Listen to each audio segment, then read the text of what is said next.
법무법인 효성 소속 배지현 변호사의 법률 칼럼 이어집니다. 안녕하세요. 배지현 변호사입니다.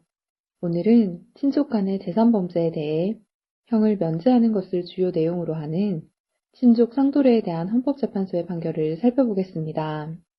형법 제328조 제1항은 직계 혈족, 배우자, 동거 친족, 동거 가족 또는 그 배우자 사이에서 일어난 절도, 사기, 공갈, 횡령, 배임, 장물죄 및 권리행사 방해죄에 대해서는 그 형을 면제한다고 규정하고 있습니다.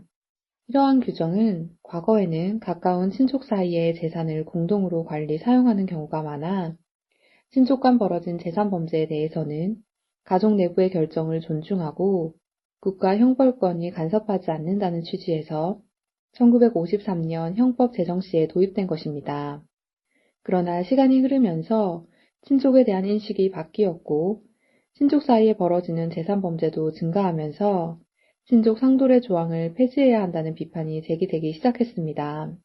실제로 지적장애 3급의 장애를 가진 A씨는 자신의 삼촌 등을 준사기, 횡령 혐의로 고소했으나 이들이 A씨의 동거 친족으로서 형 면제 사유가 있다는 이유로 불기소 처분이 이루어졌고 B씨 역시 계부를 횡령 혐의로 고소했으나 같은 이유로 불기소 처분이 이루어졌습니다.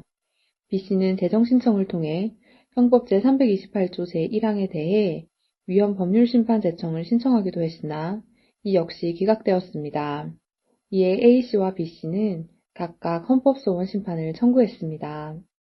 헌법재판소는 지난달 27일 형법 제328조 제1항에 대한 헌법소원 심판 청구 사건에서 재판관 전원 일치 의견으로 해당 조항에 대해 헌법 불합치 결정을 하였습니다.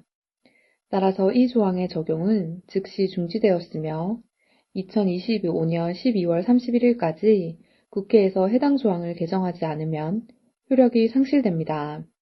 헌법재판소는 피해자가 독립해 자유로운 의사결정을 할 수 있는 사무 처리 능력이 결여된 경우 해당 조항을 적용 내지 준용하는 것은 가족과 사회 내에서 취약한 지위에 있는 구성원에 대한 경제적 착취를 용인하는 결과를 초래할 염려가 있다며 해당 조항으로 인해 대부분 사안에서 기소가 이루어지지 않고 있고 이에 따라 형사 피해자는 재판 절차에 참여할 기회를 상실하고 있으므로 피해자의 법원에 대한 적절한 형벌권 행사 요구는 실질적 의미를 갖기 어렵다고 밝혔습니다.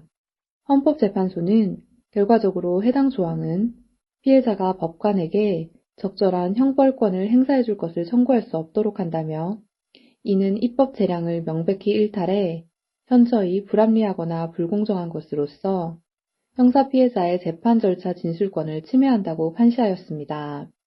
나아가 이 조항의 일률적인 형 면제로 인해 구체적 사안에서 형사 피해자의 재판 절차 진술권을 형해할 수 있어 위법하므로 국회에서 충분한 사회적 합의를 거쳐 그 방안을 강구해야 한다고 밝히기도 했습니다.